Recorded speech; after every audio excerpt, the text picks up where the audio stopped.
Well, I thought we'd give you a break, but they haven't let up at all. Thank you so very much. Um, Folks, I think this has been, we've been looking forward to this for a long time. And it's wonderful to welcome you all for the first time together, leaders of the Pacific Islands and Washington. You know, the summit honors a deep history that our nations share, and a long-standing trade, diplomatic relationships, and a shared fight to defend freedom. And the sacrifices we made together, the partnerships between and among our peoples, helped bring an end to the bloody war in the Pacific during World War II. And recently, we honored the 80th anniversary of the Battle of Guadalcanal at a memorial in the Solomon Islands.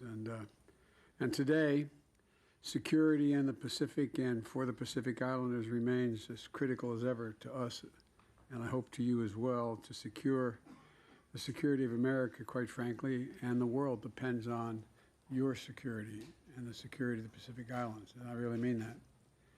So this summit is also about deepening our enduring commitment to each other and our shared future.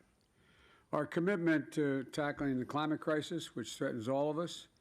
We're seeing the consequences of climate change around the world very vividly, including in the United States right now. And I know your nations feel it acutely, and for you all, it's an existential threat. It's an existential threat. And we're also committed to working together to equitably rebuild the global economy in the wake of COVID-19 and Russia's war. You know, to ensure an Indo-Pacific region that's free and open, one that is stable and prosperous, and resilient and secure. A great deal of the history of our world is going to be written in the Indo-Pacific over the coming years and decades, and the Pacific Islands are a critical voice in shaping that future. And that's why my administration has made it a priority to strengthen our partnership with your countries and with the Pacific Islands Forum. I was honored to be the first U.S. president to address the forum last year, and Vice President Harris shared our vision for cooperation with the Pacific Islands Forum at your leaders' meeting. This year, we also launched the Partners in the Blue Pacific Initiative. Kind of poetic, isn't it? The Partners in the Blue Pacific, but it's an initiative we really care about. To more effectively coordinate with our allies and partners around the world to better meet the needs of the people across the Pacific. That's why this historic summit, we're making additional and concrete commitments. And we're launching our Pacific Partnership Strategy, the first national U.S. strategy for Pacific Islands, which is a key component to our broader Indo-Pacific strategy.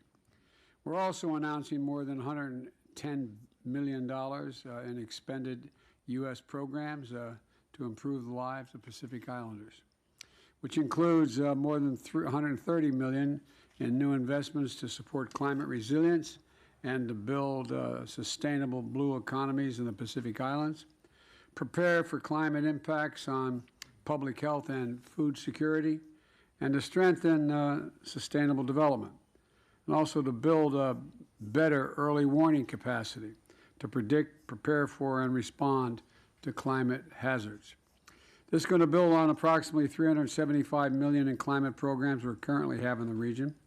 We're also taking several important diplomatic steps. And I'm proud to announce that following appropriate consultations, we will recognize the Cook Islands and Niue as sovereign states.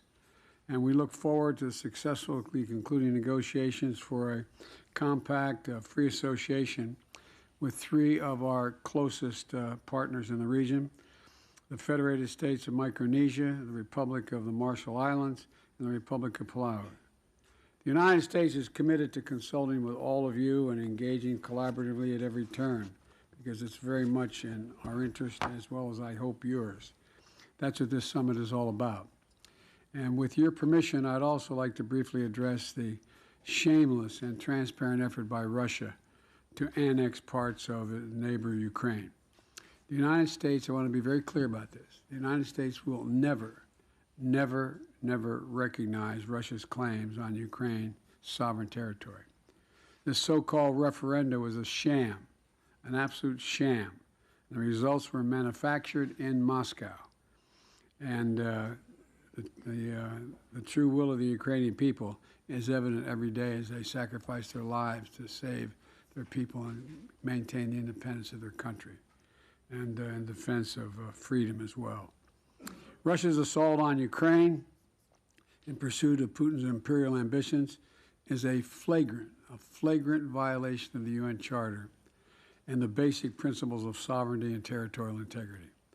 I'm grateful to the Pacific Island leaders for standing up for these basic principles and for your strong moral leadership on global issues at the United Nations. I'm looking forward to hearing from all of you, and I'm even looking forward to, hosting you at the White House tonight for dinner. I don't know what's on the menu yet, but I hope it's good. But all kidding aside, I'm looking forward to seeing you tonight, and I'm going to turn it over to Secretary Blinken. Thank you very much, Mr. President.